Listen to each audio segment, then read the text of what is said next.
सालों बाद लौटा है बेटा, लेकिन कर रहा है अभी भी जबरदस्त नाक में दम। आखिर क्यों मंगल को दिखाना पड़ा नील को थप्पड़? चलिए आपको बताते हैं। सबसे पहले तो चैनल सब्सक्राइब करें, नोटिफिकेशन बेल दबाएं और इस वीडियो को लाइक शेयर करना ना भूलें। अब कहते हैं ना कि ऊँट के यहाँ पर जो चीजें होती हैं वो एक अलग टाइप से ही यहाँ पर दर्शाई जाती हैं कभी-कभी। ऐसा ही कुछ हो रहा है नील के केस में भी। नील 15-16 साल बाद अपने परिवार, अपनी माँ, अपने भाई-बहन से मिला है। बावजूद ग्रेटिट्यूड होने के वो अपनी अकड़ टशन और बहुत ही ज़्यादा रौबीला अंदाज़ दिखा रहा है। शो में दिखाया जाएगा कि अब अक्षत के चीखने चिल्लाने की आवाज आएगी। मंगल और यहाँ पर दौड़ी दौड़ी ईशाना जाएंगी और जैसे ही वो लोग बच्चों के कमरे में घुसेंगी उनके होश उड़ जाएंगे, क्योंकि नील ने हवा में अक्षत को लटका रहा होगा और यहाँ पर अक्षत बार बार मम्मा बचाओ की रट लगाए होगा। अक्षत को परेशान होता देख नील को बड़ा ही मजा आएगा।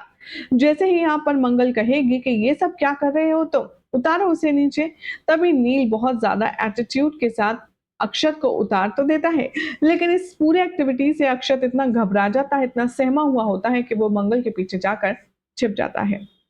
तभी ईशाना अपनी माँ से कहेगी कि मम्मा देखो ना, इसने मेरे कमरे का क्या हाल बना दिया है, इसने मेरी सारी चीजों को निकाल कर बाहर फेंक दिया है।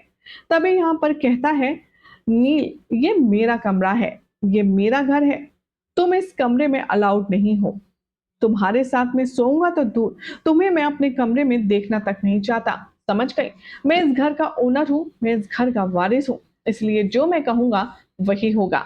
ये बात सुनकर के अब मंगल को भी गुस्सा आता है। वो नील को हाथ दिखाती है और वो कहती है कि एक मिनट, पहली बात तो तुम्हारे साथ यहाँ पर ये भी रहेंगे। दूसरी बात, तुम यहाँ पर जिस तरह से बेटे हो मेरे, ठीक वैसे ही ईशाना मेरी बेटी और अक्षत भी मेरा जान का टुकड़ा है। आखिर तुम्हारी हिम्मत कैसी हुई मेरे बच्चों से ऐसे बात करने की? चलो माफी मांगो अभी के अभी। इतने में आदित्य आ जाता है। आदित्य देखता है नील बदतमीजी कर रहा है, उसके बावजूद भी नील किसी की नहीं सुनता। मंगल यहाँ पर शेरनी की तरह दहाड़ती और कहती है कि ये मेरा घर है, अगर तुम्हें यहाँ रहना है तो तुम्हें मेरी बात सुननी होगी, माननी होगी, और वैसे भी मैं तुम्हारी माँ हूँ, उस नाते मैं तुम्हें कुछ भी ऑर्डर दे सकती हूँ और तुम्हें वो मानना ही पड़ेगा।